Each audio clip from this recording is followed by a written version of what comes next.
Today, we'll be doing a review on the Arden. We're touching on the key elements that we like, followed by the top buyer concerns and questions.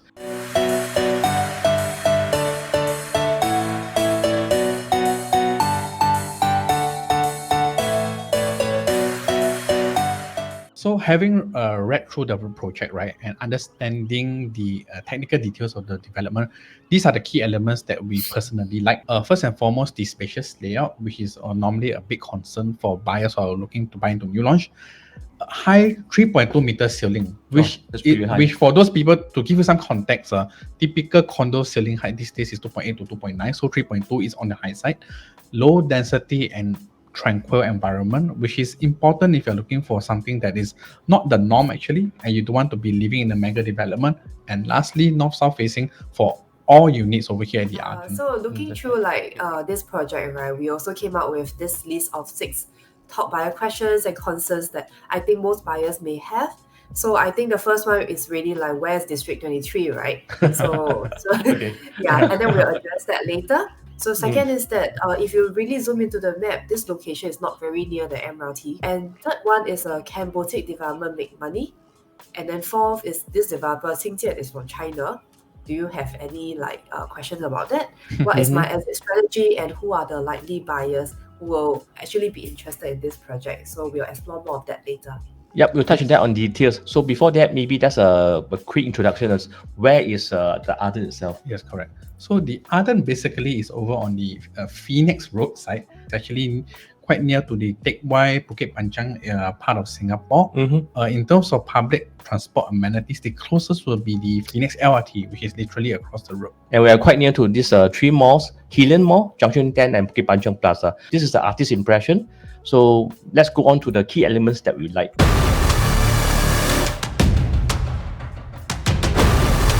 The first element, spacious layout. So the floor plan that we have over here is of a 2-bed, 1-bath, 657 square feet. Just to give you an idea of what is the spacious element that we're talking about. Okay. What caught my attention was that this is likely the biggest 2-bed, 1-bath I ever seen. And I just got the feeling that this 2-bed, 1-bath is a kind of a post-COVID trend, because now people like to have maybe additional room. I think it's because of the work from home trend. If you look at the layout, right, this 2-bed, 1-bath layout, right, actually solves a very important problem that a lot of 2-bedroom owners face, which is storage problem, right? So you look at it. So what do the developer do? They give you a HS, which is known as a bomb shelter actually. And the bomb shelter is positioned in such a way that, because we all know that bomb shelter doors never open inwards, it always open outwards. So if you look at the position of where the door is, right, it actually gives you some space allowance for the door to swing outwards, which means the door can permanently be open all the time without blocking any passageway. Very, very crucial, and I really love the location of the bomb shelter. As you all correctly point out, right, this place, this floor plan is really spacious, because I've seen some of the 2-bed, 1-bath with a home shelter. Usually what developers will do is that they will also double out the purpose of the home shelter as a walk-in closet.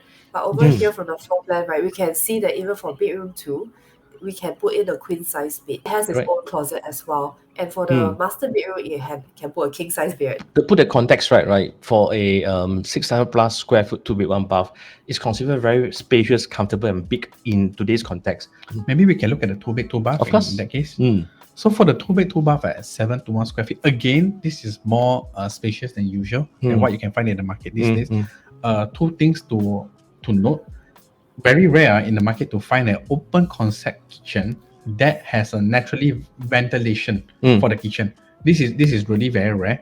Second thing, again, home shelter, but look at the home shelter position where the door is not really blocking the corridors or the foyer, so to speak. And the kitchen, I think, is linked to the balcony. Yes, it is very rare as well. It's linked to the balcony. So talking about the 3-bedroom plus study, or known as the 1109 square feet cold space, right? What I really like is the separation of space over here. So we start from the main entrance. There is a privacy corridor.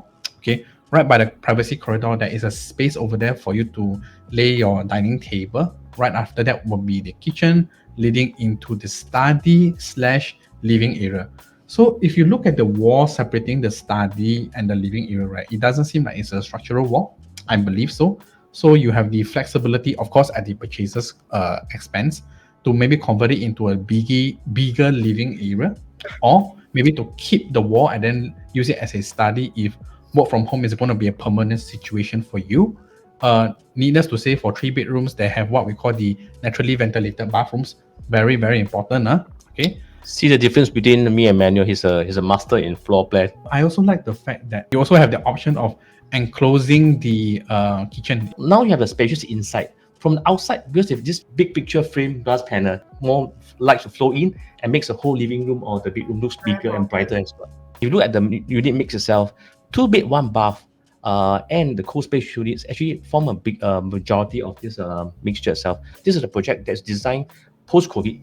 A lot of work from home elements, I feel. From the unit mix, I can also see that this is going to be quite a strong investment grade development, because they actually put a lot of the unit mix to the 2 bedrooms and the 3, which means to say they want to keep the units there very affordable. For the next element, it will be the high 3.2 meter ceiling. So for those just to give you guys some context, typically, as I mentioned earlier, most condo ceiling heights these days for new launches will be around the 2.8 to 2.9. Now, I have personally seen ceiling heights for 3.2 for resale developments, and I can tell you there's a big difference. You can sense the difference when you sit down or you walk around. Yes. Just for the record, right? A HDB is usually about 2.7 to 2.75, about that range. So you use it as a guide. But what I like most about the 3.2 meter ceiling height is that your space looks bigger. So 700 square feet at a 2.9 meter ceiling and 700 square feet at 3.2 feels a lot different actually. And you do not have to pay for it, because for certain penthouse, for certain projects that have high ceiling, you're actually paying for this void space. Void meaning that you can't step on it, but you're going to pay for the double space. So for this project, this 3.2 meter is included. You don't have to pay extra. Because it's by default, you see. The next, low density and truncal. For those of you who are looking to buy a private development, but yet you don't want to be sharing the facilities with 400 plus people, 300 plus people, or even 1,000 plus people, this project will be very suitable for you, because it is what we call boutique size actually. And in the surroundings is what we call a landed enclave. Yeah, you're in a landed enclave. So basically, your neighbors are a lot of landed property owners. But landed enclave really means low density of living. So it's not going to be a very busy area where you're living. It's not like you're living in a 50 plus story building or 40 plus story building where it takes a long time to even get down to your car. So that's the appeal of a low density living actually. And this is a low rise building. It's a 5 level. So adds on to this low density factor itself. Look at the space here. This project is about 50 meters away from the LRT line. So a lot of buffer space in between. Not only is it a landed enclave, it is also what we call an elevated landed as well. So as you guys can see over here, right, it's slightly elevated, which means to say that even if you got a low floor unit, right, you are looking at above road level actually. So good views. It means good views for even the low floor units over here. I personally quite like elevated land, because giving a kind of very homely feeling. You are cut off from the rest of the world in a sense. More privacy for those ground floor units actually. And you are very near to nature. We are not too far away from this Bukit Timah Nature Reserve. So this is likely for a project that for people who likes to be near nature and can do hiking or jogging or cycling itself. And if you're a big fan of walking, actually, if you don't mind walking, actually, there are lots of amenities nearby where you can walk. At least it's walkable. The last element that we really like over here is the north-south facing. So if you were to look at the site plan, right, you will realize that the developer understand what most people are looking for in Singapore, which is that they want units to be facing west, right? So this north-south orientation really solves the problem of nowhere sun actually in a way, which is very crucial in our very warm climate that we face all year round. So that's some of our top 4 elements that we like. For those who are interested to view this project, give us a call. We can arrange for this viewing for you. It's launching soon. To give a balanced view, we're going to touch on the top buy concern and question as well. So there's no wrong or right, just that we will be airing our views. So if any questions, just leave your comments below or can text us.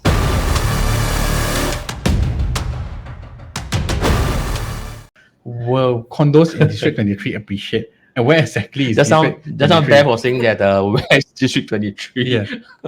Okay. So for those of you who do not know, District 23 is what we call the Bukit Panjang, Bukit Batok area. So this part used to be quite under the radar for especially people who don't stay in the west, right? But like ever since the downtown line came out in 2016, I think this area has been receiving a lot more love from a lot of buyers lah, who actually want to have a quick access to the downtown area, to Orchard, and also to CBD area. So will District 23 appreciate? Maybe I'll just throw the question back to Dennis and Mano. What do you think? Like from your own experience. Yeah, I think to be fair, when the buyers will ask this question, right, will condo in District 23 appreciate? I think the probably the answer is because you're not familiar with this area. In fact, in Singapore, I don't see any particular area that will not appreciate. Because overall, maybe more or less. Yes. But likely because you're not comfortable or familiar with this area. So in that case, maybe this project might not be for you. Because from our experience, if you're living on the east side, no matter how much I try to convince you to buy a west side, it's quite hard. Likely for buyers, they will like to buy somewhere they are familiar with, like where they grew up, where they work, where their spouse is, where their in-laws is. These are the factors. So if you are not familiar with District 23, it's all right. Let's look at this few condos. Mainspring TOP in 1998, and there's a leasehold 99-year condo. Okay, where is it about? One important thing to note is that we are using Mainspring as an example because it's not very far from where the Arden is. Yes. For this few condos example, right, they're all quite near to Bukit Panjang MRT. So it's a good reference lah. So Mainspring, so it's about 350 meters away from Bukit Panjang MRT. So looking at this stats, right, this is a transaction from Q1 2017 to Q1 2022. About 5 years. 5 years, right. So overall growth rate is about 32%. And the annual growth is about 5.45%, which is quite a healthy number itself. Yes, considering its age actually. Yep. Let's move on to the next condo, Hillstar. This is Hillstar is right next to the best comparison. Yeah, right next to the Arden actually. In fact, it's a little further away than from Bukit Panjang MRT. Because this Arden is nearer. Hillstar TOP in 2016, leasehold 99 years as well. It's exactly on Phoenix Road, the same road as the Arden itself. Yes. So the distance is about 950 meters away from Bukit Panjang MRT. Overall growth rate is about 21%. Annual growth rate is about 3.5%. So guys, trust me. In Singapore, given time, condos will appreciate. In Singapore, there's no way you can turn back the clock because everything is rising. Even for now, next year, GST will be increasing by 1%. So there's no way you can turn back the clock as the land gets more expensive. Yes. The question of appreciation is always how much and how fast. That's all. But overall, there will be appreciation. I think it's pretty good that y'all pick out this timeline, which is which is very close to like when the downtown line opened in N2017, right? So buyers are also very so especially I feel like in District 23, people are mostly looking at this area for own stay because of the amenities in this area. So for those people who don't know about District 20, know about Bukit Panjang, right? There are actually three major malls in this area, and also serviced by a lot of different smaller heartlands and coffee shops. So which is why a lot of buyers, right, if they have a budget constraint, they are likely to look into this area that is convenient, but at the same time, the price is not like as inflated as somewhere in the city fringe or city center area. To be honest, a lot of my buyers on hand, they will not like District 23 because it's something very alien to them. But the fact is that this condo is likely to be one of the most affordable launch for this year itself. That's right. It's I think the price range should be about 1,500 or 1,600 per square foot, about that range. So in terms of entry price, it's considered low already. So the answer is the location is not perfect. Most people might not even want to consider it because it's District 23. But it's very affordable, and it's within 1K to MRT itself. So no wrong, right? It's a personal preference. Okay. So the next question that we have is that the location is not very close to MRT. The answer is it's not very near MRT. This one we can't change the fact. The only consolation you can have is 200 meters away from the LRT. And this LRT is just one stop to the Bukit Panjang MRT itself. Bukit Panjang MRT, just a few stops away from the branded schools. It'll probably give you a good motivation for kids to study hard. It's not very near. I think if we have to do a slow, moderate walk, I think it's about 15 minutes, right? Can we say that? Yeah. It depends. If you walk with your girlfriend, maybe walk slower. But you walk with a wife, maybe very fast. Or you're rushing for work, very faster. If you walk under the hot sun, it feels like 30 minutes actually. Probably Guru as well as this H-Prop did some study. So overall, the conclusion is that those properties within 500 meters from the MRT, they are more expensive. So I think 500 meters is a golden range lah. So anything further than that is not considered as very near MRT. That's a fact. It's a price factor as well. Yeah. If you are very near to the MRT, the price might not be able to give you this most affordable price line tag in a sense. Yeah. It's always this trade-off, right? You want to be near MRT, you got to pay a premium for it. Then if you don't wish to pay the premium, then you stay a little bit further away from the MRT. So it really comes down to what's more important, right? Your own budget constraint or your need to be closer to MRT. Right. Third question from Beth and the menu buyer as well. Can small boutique development make money? What do you think, Beth? Well, sometimes I feel like for buyers who are buying for their own stay or own residence, actually making money is not the biggest thing on their mind, but they want to have a comfortable living. They have certain preferences they want. So I feel like for buyers who are looking into Arden, they have probably the very same mindset as well, to have a comfortable living. And then next time when they want to sell, they will also don't want to lose money, so they will sell at the break-even point. So given the transaction over time, and as District 23 become more developed, I don't think in a longer period of time you can lose money from it. That's my opinion. But to make a quick amount of money from it, from Arden, then that will depends very much on the entry price. Okay, from my opinion, right, the knock against small boutique developments, right, it's always because you have lesser units, right? Lesser units means smaller transaction volume, right? Smaller transaction volume means that there's not much activity going on every year, because if a project is, let's say, 100 over units, 10% of that is actually only like 10 units. So 10 transactions a year means that the appreciation may not be as fast. It is true that overall projects in Singapore will make money, but if you're looking for a quick sale or a quick profit for the Arden, I personally do not think so. You will need a longer time horizon if you want the Arden to make money. So I think if you are looking to buy into Arden, your first concern should be, does it fit my lifestyle needs? Does it fit my own stay for the next 5-7 years? Making money 10 years later is a bonus. It's really a bonus. I'm not saying that you definitely will not make money. You can make money, but you just have to be prepared that you need a longer runway if you're looking to profit from the Arden, actually. I can relate to this buyer concern. Can small boutique development make money? Because personally, I'm a fan of big projects. So when I first saw this Momentum Park or this Treasure at Tampines was launched, right? Wow, I was like, you go Sweepers. I like big projects. I'm a believer. Personally, I'm a believer of big projects because, as mentioned, there's a lot of transaction.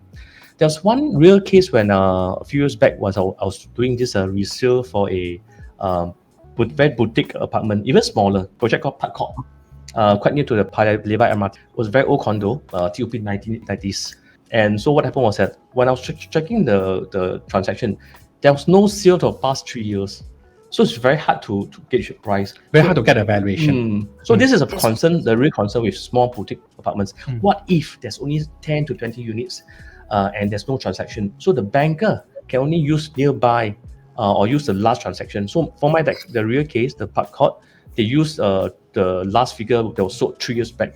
Wow. Yeah, so there was no choice. Yeah, but anyway, the seller bought quite early, so they actually profited itself. So, but having said that, right, for me, Genesis is a believer of big projects. But whenever I share Treasure at Tampines or Momentum Park with my buyers, right, some will say, no, too big. When TOP cannot rent out too many people. So to me, there's two different profiles. People who like big projects, I want big swimming pool, I want big facilities. But for small boutique development, they caters to a different group. Someone who doesn't like facilities, I don't need. I just want to have a home sweet home. What is more niche or more unique than small boutique development, right? Is a small boutique development with private lift. That was extreme, really. They want minimum neighbors. So go to the car park, straight up to the lift. So that was really, they want privacy. So as I mentioned, these are different lifestyles. So what might be for me might not be for you. So it's a personal choice. When you say privately for small development, I thought Mayor House immediately. Mayor House, that's right. Yeah. That's for like the people who really, really treasure their privacy. How many units is that? I think 100 over plus or something. My the one is the one I mentioned, the smallest unit I've seen is at Shelford Road, 19 units with private lift. 19 units. Wow. Yeah. All right. Shall we move on to the next question? So the developer for this project is actually from Qingjian Realty. And a lot of people, the first question they hear that name, right, is they're like, oh, China developer, is the quality okay? Some buyers may have that kind of reaction. Of But course, of course. correct. Usually when buyers like hear about like the developer is from by Qingjian Realty, then they will feel like whether like Chinese developer will have any quality issues. I think probably this is also due to like some kind of like personal bias, right? And also probably Kingsford, Water Bay, Kingsford Peak also did give people some kind of like what do you call it? How to say 阴影啊? Yep. Stigma. Stigma against like Chinese developer. But I think if you can put aside that bias, right, and actually look at the project that they have already done, I think that you'll be actually quite impressed. So personally, I've been to Thomson Impression. I think that is beautiful, even more beautiful than some of the reputable developer in Singapore. Have you all been to Thomson 800? No. Not yet. Is it a good project? Yeah. No. It's a project in Thomson Law, so it's also not that big, only about 300 plus unit. But the landscaping that they dedicated to the place is so beautiful. To me, that is really nice. And recently, they also have projects in Bukit Batok Le Quest and Foreign and Bukit Timah. I think like if you all have been to the show flat and also look at the materials they use, I think it's really pretty up there. So actually, I was actually researching on this like whole thing about whether we can judge a developer really based on the country or origin. But online I was actually corrected wrong. So what actually is a better determinant of whether a developer is good or not is by BCA's conquest status. So actually, Qingjian do have a few projects that have attained the conquest star, which is for project that is have 95 points and above. This is a bias that we can't control. Because the fact is that yes, this developer is Qingjian from China, but they've been around in Singapore for quite some time. But no matter what happens, I think in the market, I've got some buyers who are strong diehard fans for CDL. Not CDL projects they will not buy. So this type of buyers, there's no way you can convince them to that. So if you're really concerned, then move on to the next project. No wrong, right? Yeah. So my take on this is that like what Dennis has mentioned earlier, Qingjian is not a brand new developer from China. Actually, they have been in Singapore for quite some time. I think also what is a good indication of the development's quality, right, is who is the actual builder, right? So in Qingjian's case, they are the developer and the contractor. But I don't think a lot of people in Singapore know that a lot of builders, right, the actual builders in Singapore, they're from China actually. ChinaCon, CSC is actually the builder for a lot of developments, and they're from China. But yet, when a product is built, no concerns, no complaints really actually, So I think you should look into that. You should look into their past portfolio, what they have done before also. And I think also because in Singapore, right, the building industry or the construction industry is very heavily regulated. Anything that don't pass, you don't get TOP status. It happened to this Novena Park before. They'll give a no sales license. So we trust that the government came and do something about it.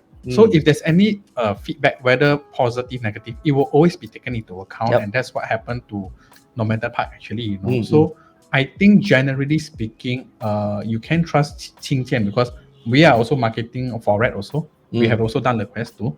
So and Jadescape also. So our personal opinion is that yes, if you don't really believe in their product, why don't you come down and look into their resale projects and look into their current show flats? Then you have a better gauge of whether they're up to your mark or not. Right.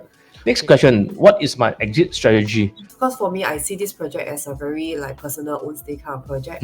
So I think that it's just wherever the buyer is, need to move on to the next stage in life, need a bigger place, or need to move to another place, then the buyer can exit. I don't think there's a right or wrong timing to exit for this project. Actually, I'm pretty much on Bev's side as well because I look at this development more as something for my own use, actually. Yeah. So when I exit is when I need to move on, wherever it may be. Upgrade to a new, bigger one. Yeah, exactly. Yeah. So that is my exit strategy too. Yeah, because I think this based on the price point, is very affordable. It could be a very first private condo for yourself. 人往高处爬, so naturally when you buy what you can afford, then everyone will look up to likely a second one freehold, District 9 and 10, or somewhere with a sea view. So it's up to your personal preference. I think of this as a good stepping stone into private property. Yeah. So guys, from what we know, estimated price is about 1,500, 1,600 per square foot average. And bear in mind that even new EC price, the North Gaia that review that we did last week, is about 1,200 plus, 2,003, about that range. Not far. So that's easy. So this is really considered a very entry price for a new private condo itself. Right. So that will bring us to our next question, our next and last question, right? Or who are the likely buyers? I think we have already all pointed out who are likely to buy this. It will likely be somebody's entry, like very first condo private purchase. I think. Yep, that's right. And I think personally for me, like because of the location, it will likely be for some it'll be maybe it's like a final upgrade, or really right for somebody, it can be a retirement home for parents who live in the area, right? Who just want to like settle down into a nice quiet neighborhood, not too much noise. Because I think for a lot of young people, they want to be closer to like where the action is, near the malls, near the MRT. But maybe for somebody who are more senior in age, right, they will prefer to live in a landed enclave, which is a bit quieter. And I think the next group of people is really people who have a budget constraint. That's what I think. And who love nature. Because if budget is not constrained, you should buy a 5-bedroom or buy GCB. But it's a fact that budget constraint is always a very practical issue. Yeah. So likely also upgraders, especially people who are living in the Teck Whye area. Because if you know the area very well, I think there's less resistance into accepting the surroundings actually. Correct. Also, for my take is that because you are very near to the landed enclave. So from my experience, I've served a few buyers, right? It's like their rich papa mama live in landed. So when the young adults come of age, 20 plus, they want to live near to their parents. So because the landed property is there, so they want to buy a condo nearby there. So these are likely the descendants, the young generation from this landed property. Would you all buy this place for investment? Say if I'm an investor, I would just want to buy and rent out. What do you think about it? Well, that depends on what is the budget of the investor, right? Because if you don't have a budget to buy a new launch close to MRT, right? Let's say like a Piccadilly, wing, or something like that. Yeah, then maybe this would be more suitable for you if you're looking to just invest, but yet you don't have the budget. But if you have the budget, I personally wouldn't go for this. At the end of the day, it's just a budget constraint. Yep. Now that we have given you the different perspectives, we shall touch on the specific, but because due to time constraint, we shall not bore you with the details, but we'll go through quickly the site plan, floor plan, and the ID itself. For those people who are interested to view this unit or to know more about details on the floor plan, which is the best set for you, what's the budget like? Are you able to afford a 2-bedroom or 3-bedroom? Is a 2-bed 1-bath better for you, or 2-bed 2-bath better for you? So just give us a call and the number below. We arrange for a 1-to-1 session for you. Right, let's move on to the details specific. Correct. So speaking of the unit mix over here, 2 to 4 bedrooms, we do not have a 1-bedroom, 105 units only. And then most of them are in the north-south orientation, as you can tell. Larger units on the corner, smaller units in the These are the color codes for the different bedroom type. That's correct. Okay. Facilities, facilities will be in between the blocks. No tennis court for this development, but you got your swimming pool and covered gym. In terms of the distance, about 12 meters or so between the blocks, actually quite reasonable considering the shape of the block. So the color scheme over here is what we call a Muji look-alike actually. So you can expect a lot of like creamy light colors, dawn-like colors. You can tell that when if you make an appointment and you see the show flat actually. So this is some of the finishings given for the flooring, for the wardrobes, for the kitchen as well. Okay, as I mentioned earlier, creamy color. This is actually the floor plan that we showed earlier in the video. 2-bed 1-bath. So this is the 2-bed 1-bath, the 2-bed 2-bath, and then the 3-bedroom co-space layout actually. If you guys would like to get more in detail, feel free to give us a call. We'll be more than happy to discuss the floor plans with you. We also have the 4-bedroom and 4+ study. Yes. Due to time constraint, if you want a floor plan, just give a call at number below. Sure. And go through. We have come to the end of the Arden review.